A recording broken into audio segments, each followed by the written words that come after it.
Pertama kita panggil ada apa ya? Dan kita bisa lihat nih cara makan mereka memakan biji nih. Wah, ini halo juga katanya sahabat satwa semuanya. Alba Eli memiliki nama Latin Pito alba javanica. Gila dia lagi nongkrong di atas nih.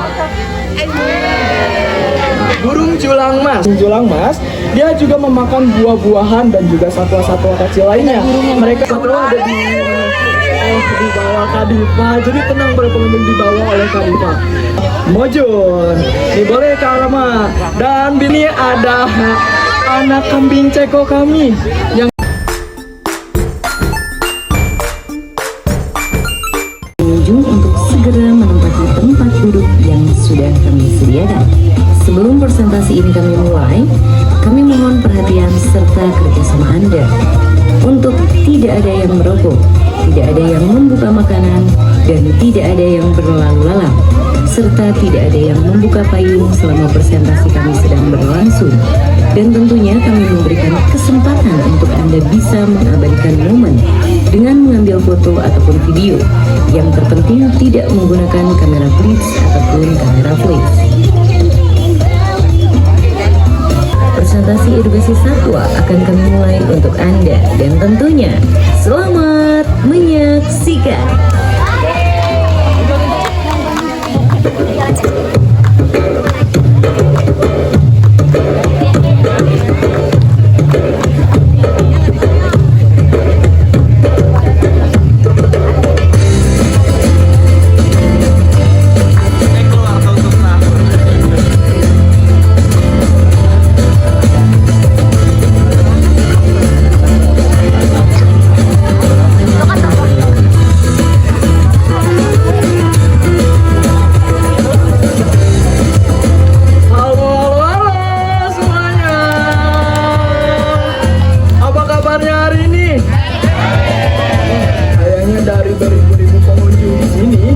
Jawabnya kayaknya cuma satu atau dua. Coba kita tes lagi. Apa kabarnya hari ini? Wah, luar biasa. Dan itulah yang kami harapkan. Selamat datang di Enchanting Valley bersama saya Lovi Lucas yang akan membawakan presentasi edukasi satwa selama 15 menit ke depan.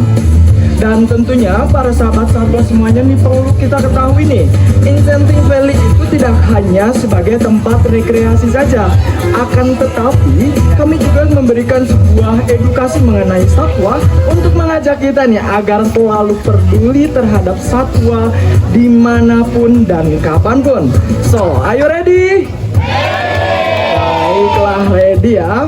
Karena perlu juga pengunjung ketahui, di Enchanting Valley ini pada edukasi ini tidak hanya satwa-satwa yang akan hadir nih, tentunya juga bakal ada para kipernya juga yang akan menyambut kita nih. Dan kali ini satwa pertama kami yaitu satwa yang berasal dari keluarga pengerat.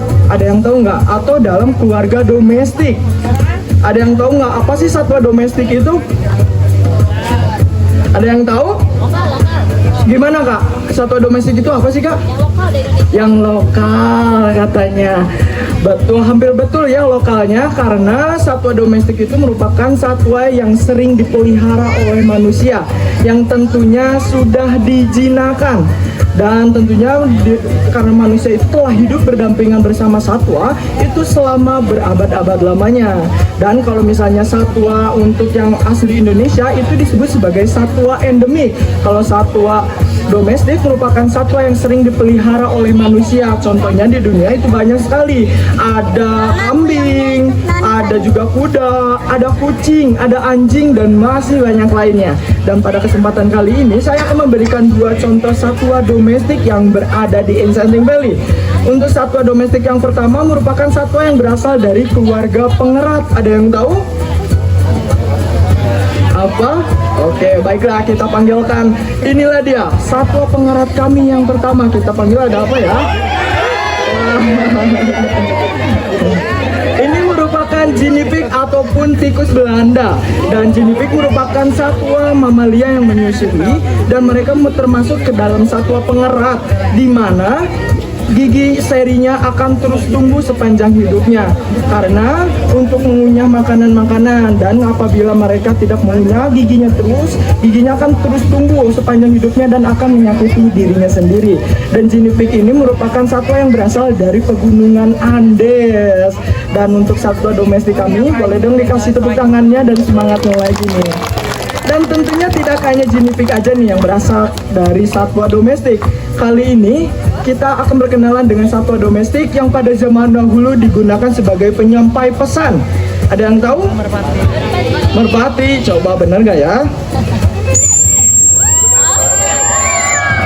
Wah, betul, burung merpati. Burung merpati sering dipelihara oleh manusia untuk terbang bebas di sekitar rumahnya. Dan kita bisa lihat nih cara makan mereka. Mereka memakan biji-bijian, serangga-serangga kecil, dan terkadang mereka juga memakan batuan-batuan kecil untuk melancarkan pencernaannya.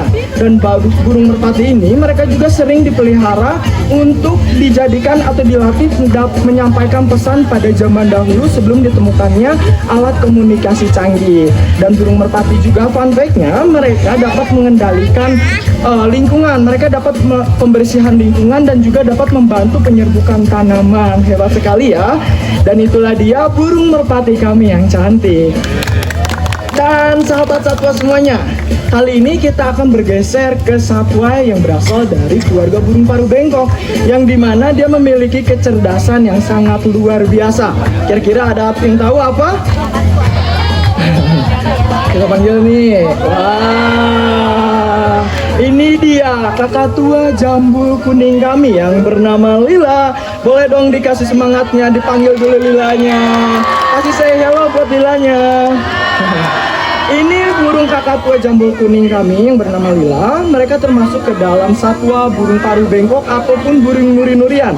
Bisa kita lihat memiliki ciri khas yang sangat unik, yaitu kepalanya ada jambul berwarna kuning. Ada yang tahu nggak fungsinya apa itu? Itu sebagai alat ekspresi diri ketika mereka berbicara atau mengekspresikan dirinya ke sesama burungnya ataupun ke pemiliknya. Dan bisa kita lihat nih, paruhnya yang bengkok ini berfungsi memecah biji-biji tanaman, memakan buah-buahan, memakan sayur-sayuran, bahkan dengan umbi-umbian. Dan pada umumnya burung kakak tua ini warnanya tidak terlalu beragam. Mereka hanya berwarna putih. Ada juga beberapa jenis spesies yang berwarna sedikit berwarna pink yang disebut sebagai kakak tua Moluccan yang berasal dari Maluku. Dan ada juga yang kakak tua yang berasal dari endemik Pulau Papua. Ada yang tahu nggak apa?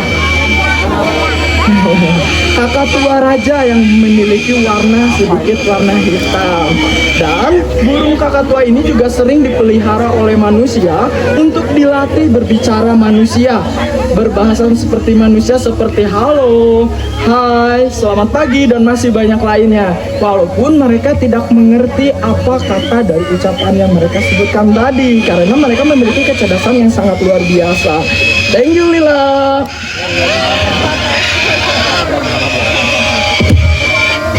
Dan tentunya tidak hanya dari burung kakak tua saja nih yang berasal dari keluarga burung paruh bengkok.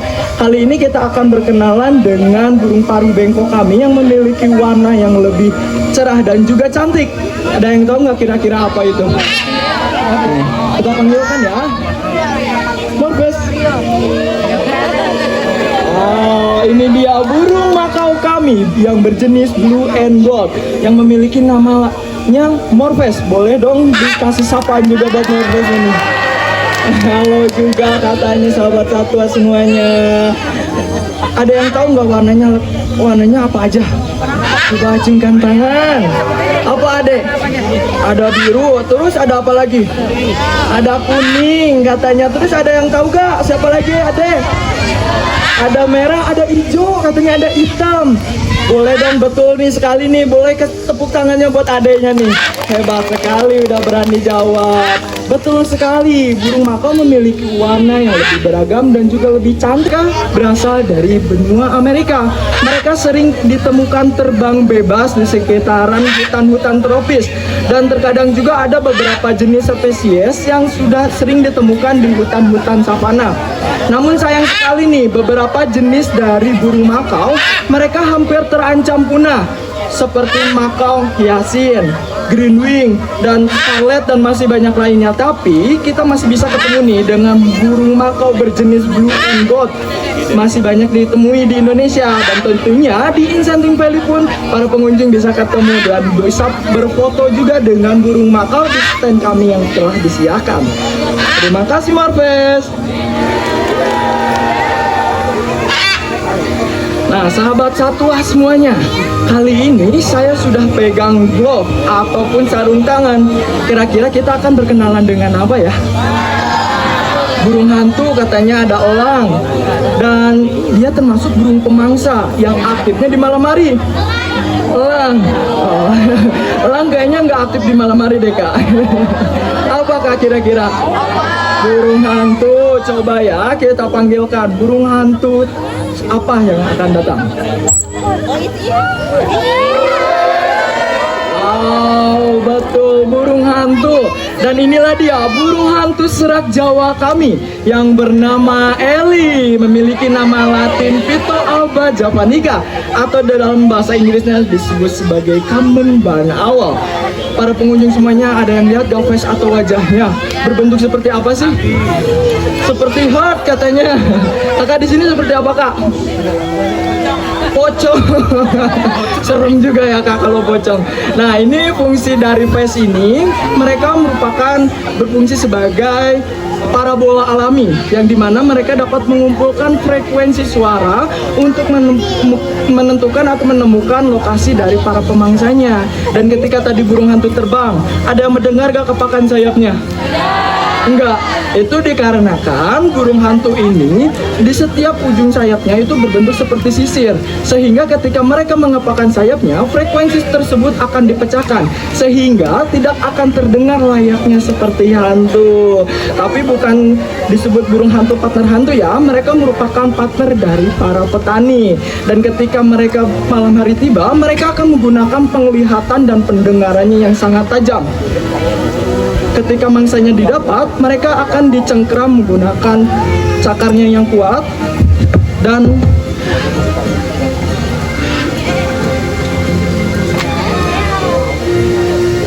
seperti itu, cengkeramannya itu sangat kuat para pengunjung. Jadi ketika mangsanya sudah didapat, akan sulit untuk dilepas. Dan budangan atau di hutan-hutan, bayangkan saja, mereka juga dijadikan petani hutan oleh para petani.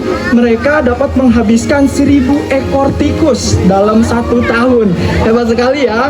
Oleh sebab itu para petani tidak menggunakan pestisida atau bahan yang sangat berbahaya. Mereka akan bertempatan burung hantu ini sebagai rekan dalam mengendalikan ekosistem agar alami. Seperti itu. Boleh dong dikasih tepuk tangan dan semangatnya lagi nih untuk burung hantu serak Jawa kami. Dan para pengunjung semuanya, perlu kita ketahui nih bahwasanya Indonesia itu kaya akan keanekaragaman jenis burungnya. Kali ini kita akan berkenalan dengan sisi kebiasaan dari burung-burung hornbill. Kira-kira ada yang tahu nggak burung hornbill itu apa? Kita panggilkan ya. Inilah dia burung hornbill kami yang berasal dari jenis burung julang mas dan yang bernama Dilan. Kita panggil nih ya, Dilan. Wah, Dilannya lagi nongkrong di atas nih. Burung julang mas memiliki ciri khas paruhnya yang panjang dan kuat. Burung julang mas ini memiliki jenis kelamin jantan. Ada yang tahu gak dilihat dari apanya? Dari jagung katanya. Ini kantung udara ya. Kantung udaranya jika berwarna kuning, dia berjenis kelamin jantan. Kalau misalnya kantung udaranya berwarna biru, dia memiliki jenis kelamin betina. Dan burung julang mas ini merupakan satwa omnivora. Mereka memakan buah-buahan dan juga satwa-satwa kecil lainnya. Dan burung julang mas ini memiliki sifat yang sangat unik, yang dimana mereka memiliki sifat perkawinan monogami murni, yang itu hanya memiliki satu pasangan saja dalam hidup. Dan ketika pasangannya mati, mereka akan hidup menyendiri dan sulit pindah ke lain hati. Setia ya, makanya kalau nggak setia kalah nih sama burung. Dan burung julang mas ini, mereka ketika masa reproduksinya telah tiba, mereka akan membangun sarang di lubang-lubang pohon atau membuat lubang-lubang di pohon. Dan lubang-lubang tersebut akan dilumuri menggunakan lumpur sedikit demi sedikit dan hanya disisakan sedikit saja untuk memberikan makan kepada indukannya dan anakannya. Kira-kira ada yang tahu nggak kenapa sih harus itu? Biar gimana? Biar nggak dimangsa. Betul, boleh dong dikasih tepuk tangan buat kakaknya nih. Hebat sekali, betul sekali, agar mereka terhindar dari predator atau pemangsanya. Terima kasih Dilan. Dan tentunya tidak hanya dari burung julang mas saja yang berasal dari juga hornbill. Kali ini kita akan berkenalan dengan burung hornbill kami yang ukurannya lebih kecil dibandingkan dengan burung julang mas. Kita panggilkan, inilah dia burung kangkareng perut putih kami yang bernama Dennis. Wow, kita panggil nih ya, 1, 2, 3, Dennis. Ya. Dan inilah dia Dennis. Sama halnya seperti burung julang mas, dia juga memakan buah-buahan dan juga satwa-satwa kecil lainnya. Mereka memiliki sifat monogami murni juga, akan tetapi ukurannya saja yang lebih kecil. Dan kita bisa lihat nih cara makan mereka, mereka tidak akan mengunyah, akan tetapi akan dihentakkan menggunakan paruhnya ke tenggorokannya dikarenakan lidahnya yang terlalu kecil. Burung julang mas maupun burung kangkareng mereka dipercaya atau dianggap disakralkan oleh beberapa daerah karena mereka dapat dipercaya menyampaikan pesan kepada roh nenek moyang. Oleh sebab itu mereka sangat dijaga keberadaannya. Akan tetapi di sisi lain mereka dijadikan sebagai petani hutan, yang dimana buah-buahan yang mereka konsumsi biji-bijinya tidak akan ikut tercerna, tapi akan dikeluarkan lagi melalui fesesnya dan akan menjadi tumbuhan-tumbuhan baru di hutan-hutan. Dan kali ini kita bisa lihat juga nih cara mereka menangkap makanannya di udara. Karena badannya kecil, mereka piawai dalam menangkap makanannya di udara. Kita hitung ya, hitungan sampai 3. Kita hitung 1, 2, 3. Wah, hebat juga.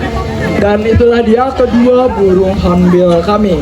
Dan para pengunjung semuanya, kali ini saya kehilangan satwa yang berasal dari keluarga reptil. Tiba-tiba para pengunjung yang tahu nggak di mana? Ini dibantu. Siapa tahu ada di bawah kursinya. Coba dicek lagi. Siapa tahu ada di atas pohon. Ada di mana ya? Ular. Iya, coba siapa tahu ada di bawah Kadifa. Jadi tenang para pengunjung, di bawah oleh Kadifa. Disebut sebagai si kucing beruang. Kita panggilkan, inilah dia binturong kami yang bernama Devano. Ada yang tahu nggak di mana ya? Kira-kira di mana ya? Kira-kira? Wih, sudah lihat bukan ya kak? Wah, ini dia binturong kami yang bernama Devano. Kira-kira para pengunjung ada yang tahu gak dia lagi ngapain? Lagi tertidur? Lagi gimana kak? Lagi. Jadi binturong ini seperti yang para pengunjung lihat, ketika siang hari mereka banyak menghabiskan waktunya untuk tertidur ataupun istirahat karena mereka merupakan satwa nokturnal yang aktifnya di malam hari. Dan ketika malam hari tiba, mereka akan mencari pasangan atau makanannya di atas pohon. Dan tentunya tidak hanya Devano saja nih yang akan kami hadirkan dan berkenalan dengan para pengunjung semuanya. Kita panggilkan juga nih binturong kami yang satu lagi yang bernama Mojun. Nih boleh Kak Rama. Dan binturong ini yang berjenis kelamin betina ya. Binturong ini merupakan satwa yang berasal dari Asia Tenggara. Khususnya itu di Indonesia kita dapat ketemui di Pulau Kalimantan, Sumatera, dan juga Pulau Jawa. Binturong merupakan satwa omnivora. Mereka memakan buah-buahan dan juga satwa-satwa kecil lainnya di atas pohon karena mereka juga banyak menghabiskan waktunya di atas pohon. Mereka akan menggunakan ekornya yang panjang dan kuat ini untuk berpindah dari pohon satu ke pohon lainnya. Oleh sebab itu, ekornya ini disebut sebagai kaki kelima dari binturong. Namun sayang sekali nih, binturong ini keberadaannya hampir terancam punah. Berdasarkan penelitian pada tahun 1830, populasinya itu menurun sebanyak 30% diakibatkan oleh perburuan liar atau kerusakan habitatnya. Oleh sebab itu kami selalu berpesan untuk selalu menjaga satwa lingkungan dimanapun dan kapanpun agar mereka tidak terjadinya kepunahan. Dan kali ini kita akan berkenalan dengan satwa selanjutnya yang termasuk juga satwa mamalia dan juga termasuk sebagai satwa domestik. Dan ini ada anak kambing ceko kami yang dinamai oleh Kak Siska itu dia Kasmil. Dan kambing ceko ini merupakan kambing yang berasal dari Czech Republic yang dimana tubuhnya sedikit kecil dibandingkan dengan kambing-kambing lainnya. Mereka perawakannya seperti kambing gunung dan mereka juga pandai dalam melompat. Boleh diturunin ke sini? Wah. Dan tidak terasa ya, cukup singkat perjumpaan kita pada kesempatan kali ini. Kita panggilkan kembali nih para satwa beserta kiprahnya untuk memberikan salam hangat dan perpisahan kepada para sahabat satwa semuanya. Dan tentunya di sini ada Kak Yoga bersama burung makau kami yang bernama Morpheus, dan ada burung kakak tua kami yang bernama Lila, dan ada Kak Diva dengan ular sanca batik kami yang bernama Elis, dan ada Kak Siska dengan Kasmir ataupun kambing ceko kami, dan ada Kak Rama berserta apakah ini binturong. Dan kami ucapkan terima kasih banyak atas kunjungan Anda ke Enchanting Valley. Karena tanpa Anda sadari, kunjungan Anda merupakan bukti kepedulian Anda terhadap satwa. Dan kami selalu berpesan untuk selalu menjaga lingkungan dimanapun dan kapanpun. Kami ucapkan terima kasih banyak. See you next time. Bye-bye.